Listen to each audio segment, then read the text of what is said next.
गरज नसते की एवढं सगळं आपणच आपल्याशिवाय काही होत नाही. हा थॉट मला असं वाटतं की बायकांनी ना डोक्यातनं जरा बाजूला ठेवला पाहिजे. तर मी तिला म्हणते की कारण आठवणी वस्तू राहतात, माणसं राहतात, आठवणी आपण जपून ठेवल्या पाहिजे. एखाद्या घरातला पुरुष जर सिनेमा बघायला गेला तर तो एकटा किंवा दोघं जातील. जर ती स्त्री गेली तर ती अख्खं कुटुंब घेऊन जाते. त्यामुळे एक जास्त की मला ह्या सिनेमातली ही गोष्ट खूप भारी वाटली. हे माझ्या लक्षात राहते. हा सगळंच भारी वाटतं यार. असं कुठं असतं पण आमच्या जिम्मात आहे यार. प्रमोशन किती उत्तम करतात बघा.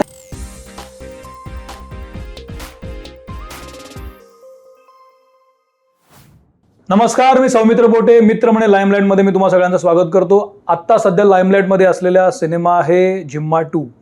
अनेक दिवसांपासून त्याची चर्चा सुरू आहे आणि या सिनेमाची टीम आपल्याशी बोलते. त्यापैकी 2 व्यक्ती आत्ता माझ्यासमोर आहेत.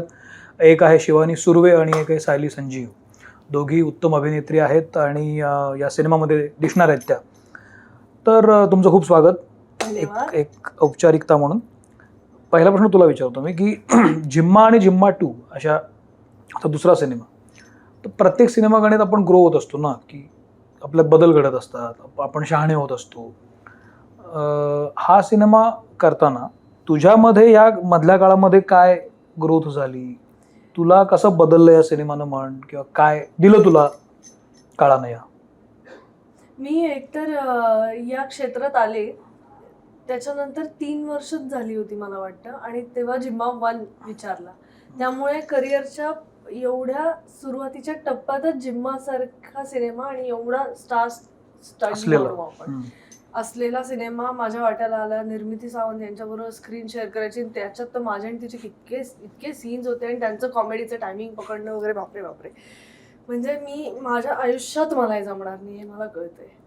म्हणजे मी कितीही पारायण केली, कितीही मी शिकले, तरी हे खूप अवघड आहे यार. आणि एवढ्या दिग्गज कलाकारांबरोबर मी स्क्रीन शेअर करणारे हेच मला म्हणजे कळत नव्हतं. आणि त्यात आम्ही शूट सुरू केलं. सगळा सिनेमा आमचा शूट झाला जिम्मा 1.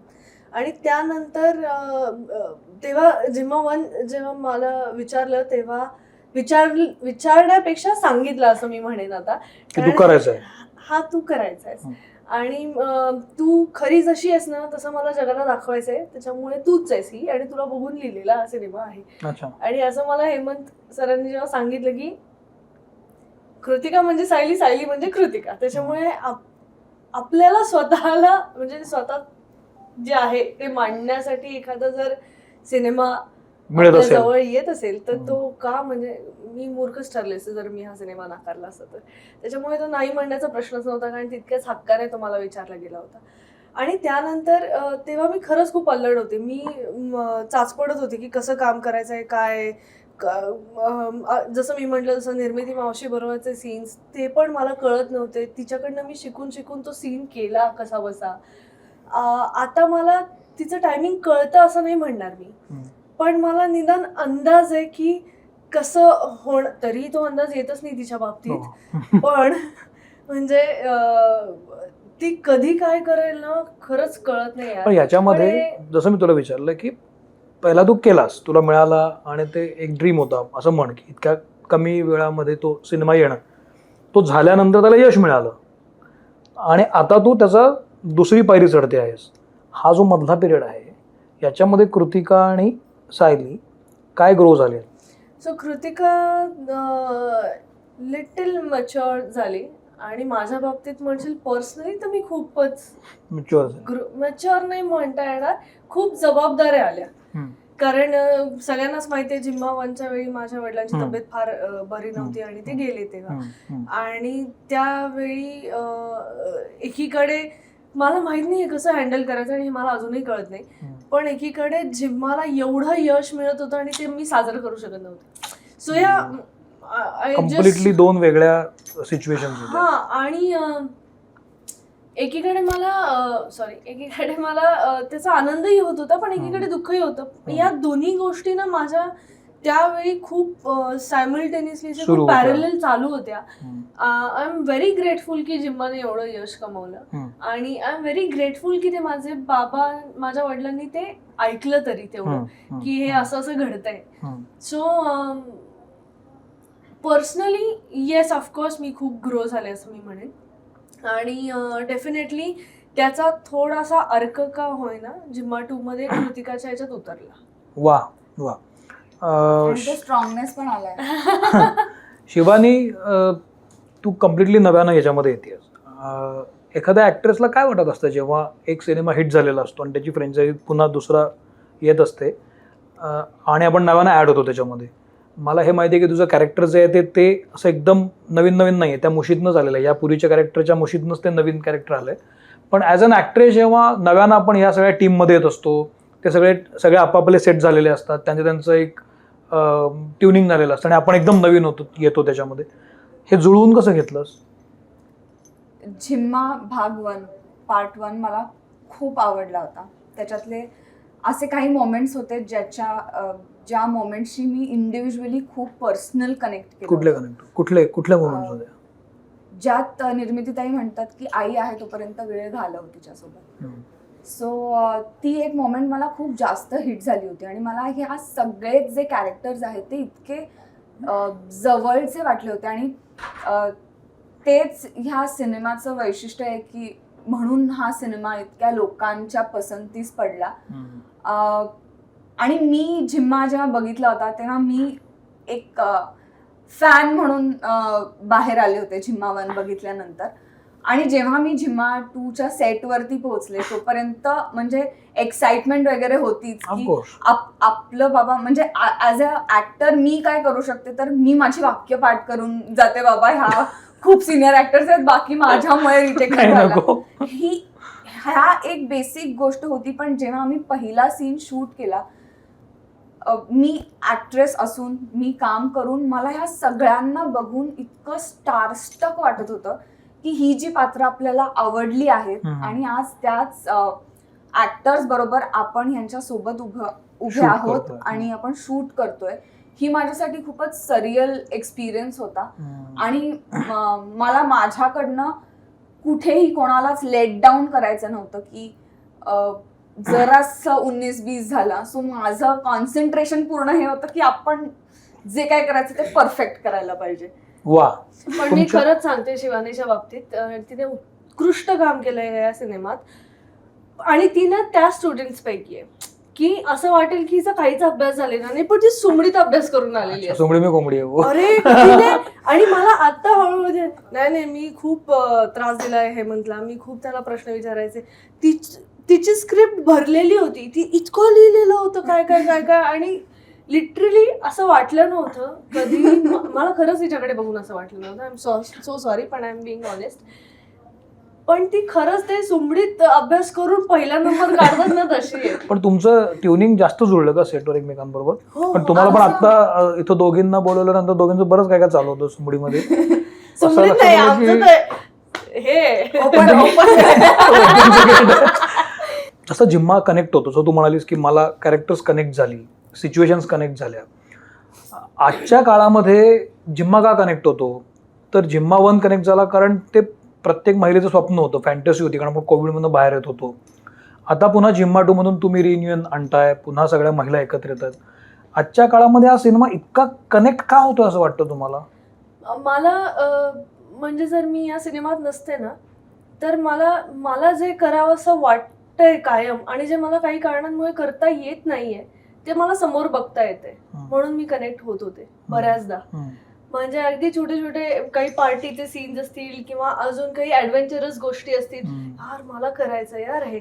आणि मला असं म्हणजे माझ्या आईला असं होतं खूपदा की ती असं बोलून नाही दाखवत पण तिला एखादी गोष्ट करायची आहे जी राहून गेली आहे, पण ती जर तिला समोर बघायला मिळाली ना तरी त्याच्यातून तिला आनंद मिळतो. तर मला असं वाटतं की हा एक भाग आहेच. आणि म्हणजे बायकांना रिलेट होणारी प्रत्येक गोष्ट या कॅरेक्टर्स मध्ये आहे. तुला काय वाटतं असं आज महिलांना का वेळ मिळत नाही? आज पण त्यांना हवं तसं जगायला किंवा हवा तसा वेळ एक 10 दिवस तुम्हाला हवं तसं जगा, असं का नाही देत आहेत आपल्याला? पहिला झिम्मा मधलं वाक्य माझ्यासोबत राहिलं होतं, कधी कधी बंधनं आपणच आपल्यावरती घालतो. खरं तर काहीच गरज नसते की एवढं सगळं आपणच आपल्याशिवाय काही होत नाही हा थॉट मला असं वाटतं की बायकांनी ना डोक्यातनं जरा बाजूला ठेवला पाहिजे आणि प्रत्येक इंडिव्हिज्युअलला ते जसं वागतात तसं वागून दिलं पाहिजे सतत. म्हणजे मी माझ्या आईला पण सांगते की तू नको माझ्यासाठी एवढी अवेलेबल राहूस, मला त्याचं दडपण येतं की तू माझ्यासाठी अवेलेबल आहेस ह्याचं मला प्रेशर येईल, सो तू जरा तुझी राहा बाबा.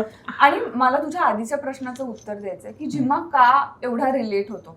मला असं वाटतं की ह्याच्या स्क्रिप्टमध्ये ह्याच्या सगळ्या वाक्यांमध्ये खूप ह्युमन टच आहे, ह्युमन इमोशन्सचा खूप जास्त टच आहे आणि रिलेटेबल होणारे इमोशन्स आहेत जे तू कधीतरी डेफिनेटली रिलेट करशील. जरी तू नाही केलेस तरी तुझ्या ओळखीतलं असं कोणीतरी असेल की ह्या सिच्युएशन मधून तो जात असेल. आणि मला चांगली गोष्ट काय वाटते की सिनेमा कधी म्हणजे जिम्मा की तुम्ही हे करा, तुम्ही असं केलं पाहिजे, तुम्ही चांगलं वागा, उपदेश नाही, दोष देत नाही, शिकवायला जात नाही पण स्टिल ते काहीतरी शिकवून जात. हा, तुला या सिनेमात काय शिकवलं, काय शिकलीस तू? काय नाही शिकले असं मग काय नाही शिकलीस तू? म्हणजे इतक्या गोष्टी मी शिकले की ते एक एक करून नाव म्हणजे म्हणजे एक जास्त की मला ह्या सिनेमातली ही गोष्ट खूप भारी वाटली, म्हणजे हे माझ्या लक्षात राहिलं. मला सगळंच भारी वाटतं यार. असं कुठं असतं? पण आमच्या जिम्मात आहे यार. प्रमोशन किती उत्तम करतात बघ. प्रमोशन उत्तम करण्याचा भाग नाही हा, पण पण तेही करतोच आता. एखादा सीन आपल्याला खूप लक्षात राहतो ना की हा खूप भारी सीन झाला. मला पहिल्यातला एक आवडतो आणि याच्यातला एक आवडतो. पहिल्यातला कुठला आवडतो? दोघांमधलाही सांगते मी. पहिल्यातला मी जेव्हा तिला असं म्हणजे वैशाली सुचित्राताईचं जे कॅरेक्टर आहे तिला मी असं म्हणते आणि मी माझ्याकडच्या वस्तू काढून तिला दाखवत असते की मी हे इकडनं उचललं, मी हे तिकडनं उचललं. आणि त्याच्यात ती म्हणते की हे काय असं, तर मी तिला म्हणते की कारण आठवणी, वस्तू राहतात, माणसं जातात, आठवणी आपण जपून ठेवल्या पाहिजे. सो जे मी आता खरंच खूप फील करते. आणि जिम्मा 2चं मला सिद्धार्थचं एक वाक्य ट्रेलरमध्ये सुद्धा आता आहे आणि ते मला खूप हिट करतं की आता सॉरी हे सगळं माझ्या वडिलांशी रिलेटेड आहे म्हणून मी म्हणते, पण की बाबा गेल्यानंतर आईला पार्टनरची गरज पडेल असं कधी मी विचारच केला नव्हता. सो हे मला माणूस म्हणूनही समृद्ध करायला मदत करते. नाही, खूप महत्वाचं आहे, खरी गोष्ट आहे. तुला कुठलं वाटलं? मला जिम्माने शिकवलेली एक गोष्ट म्हणजे लिव्ह इन द मोमेंट. त्या मोमेंटमध्ये तुम्ही खूप जास्त एन्जॉय केलं पाहिजे. कधी कधी आपण एका जागी असतो आणि तिकडे घरी काय चाललंय ह्यात खूप जास्त इंटरेस्ट असतो. म्हणजे तू मगाशी म्हणालास की का बायकांना असं वाटतं की का बायका अजूनही 10 दिवस काढून घेऊ शकत नाहीत. सो मी जेव्हा घरी नसते तेव्हा मी मेंटली घरी असते.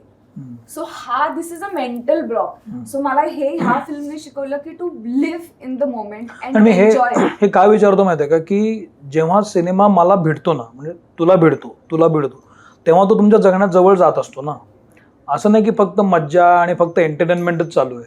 तर त्या सगळ्या धमाकेदार गमतीशीर अनुभवांमधून तो तुमच्यापर्यंत पोहोचत असतो आणि हा पोचतो म्हणजे त्याचं यश आहे की काम करणाऱ्या लोकांनाच वाटतं की हा माझ्यापर्यंत जातोय. म्हणजे आता पण बघ ना, आता पण मी तुला 2-3 मोमेंट्स बद्दल सांगितलं, मला लिटरली असं भरून आलं होतं की यार ह्या किती मोमेंट्स आहेत ज्या आपण विचार केल्याच पाहिजे. मी यालाच जोडून सांगेन की स्त्रियांबद्दल आपण बोलतोय तर मी माजलगाव बीडच्या इथे मध्यंतरी एका कार्यक्रमासाठी गेले होते. तर तिथे अजूनही स्त्रियांना बाहेर पडू देत नाही तरी. आणि त्यांनी मला येऊन सांगितलं की आम्ही सिनेमाच्या निमित्ताने आणि तिकडे एक समाजसेविका होत्या की ज्या की बस भरून भरून सिनेमांना घेऊन जात होत्या स्त्रियांना की चला तुम्ही. आणि लिटरली त्यांनी हे केलं आणि त्या मला म्हणाले की तुमच्यामुळे आम्हाला बाहेर पडता येत आहे, तुमच्यामुळे आम्हाला हे क्षण मिळत आहेत. सो हे इतकं बरं वाटतं ना की आता हे क्रेडिट संपूर्णपणे क्षिती आणि हेमंतचं आहे की त्यांनी हे धाडस केलं आणि त्यांनी जिम्मा 2 बनवला. पण त्याच्यात 1% का होईना आमचा सहभाग आहे आणि त्यामुळे आम्हाला ही गोष्ट म्हणजे काहीतरी घडतंय, काहीतरी होतंय. याच्यामध्ये आपण असं म्हणतो ना, मुलगी शिकली प्रगती झाली किंवा बाई शिकली की अख्खं घर शिकतं. तसं आता मला असं वाटायला लागलं की स्त्रिया जर थिएटरमध्ये घुसल्या ना तर सिनेमा चालतो. तर अख्खं कुटुंब थिएटरमध्ये येतं सिनेमा बघायला. कारण जिम्मानं पण ते सांगितलं, मधल्या काळात केदारचा पण सिनेमा आला. कुठला पिक्चर होता तो? केदार शिंदेचा पिक्चर मध्ये हिट झाला तो, बाई पण भारी देव, तो पण हिट झाला. आता पुन्हा जिम्मा 2 येतोय आणि बायका येत आहेत बघायला, आनंदाने येत आहेत. तर असं वाटतं का की हा जो फोर्स आहे सगळा, जो महिलेच्या रूपातनं घरात असतो, तो ड्राईव्ह करेल आता सगळ्या गोष्टींना, असं वाटतं? हो डेफिनेटली. आणि ते गरजेचं पण आहे. हो, कारण मध्यंतरी कुठल्या तरी सिनेमाच्या प्रमोशन निमित्ताने हे सगळं काहीतरी चर्चा चालू होती आणि त्याच्यात असं म्हटलं गेलं की जर एखाद्या घरातला पुरुष जर सिनेमा बघायला गेला तर तो एकटा किंवा दोघं जातील, जर ती स्त्री गेली तर ती अख्खं कुटुंब घेऊन जाते. सो हा तो फरक आहे आणि मला असं वाटतं की हे होतंय किती छान आहे. या निमित्तानं हेही बघतोय आणि एकीकडे आपण दुसरं मी जे उदाहरण दिलं तेही बघतोय. तर हा फोर्स आणि हा पॉझिटिव्ह फोर्स खूप गरजेचा आहे सिनेमांसाठी सुद्धा आणि स्त्रियांसाठी सुद्धा. शिवानी, इंडिव्हिज्युअल तू या सगळ्या टीममध्ये पहिल्यांदा आलीस, तर सुहास ताई आहे, निर्मिती ताई आहे, किंवा या सगळ्याच कलाकार, रिंकू पण आहे फॉर दॅट मॅटर. तुझं काय म्हणतात त्याला, त्यांचं काम बघता बघता तुला कोणाचं काम जास्त बघावंसं वाटलं किंवा आवडलं किंवा घेण्यासारखं आहे या व्यक्तीकडनं खूप काही? अर्थात सुहास मावशी.